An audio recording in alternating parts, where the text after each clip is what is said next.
Hello, welcome to Proggy. So today we'll be showing you how to whitelist a particular website from Adblock Plus extension in Firefox. So for that, I have taken up example of USA Today to show you that. Now there can be multiple reasons why you want to whitelist a particular website, like you want to support them for advertisements, or like perhaps the web page is not loading properly. That's why you want to whitelist it. So if you have installed Adblock Plus, it should come as an icon in this toolbar, but I have deliberately kept it hidden. So you have to click on this icon to get that. So either it will be up in your toolbar or up here. So let's pin it actually.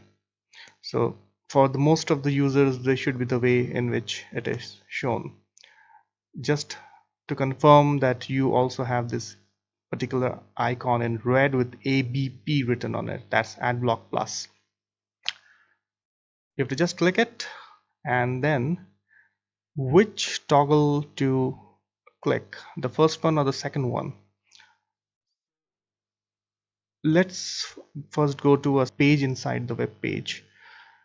Now if you click on this, ads will be blocked only on this particular page, which is this long URL after usatoday.com.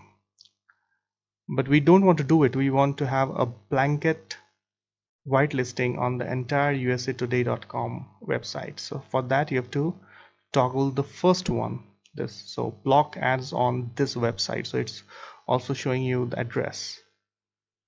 So that's it. Now we have successfully whitelisted usatoday.com.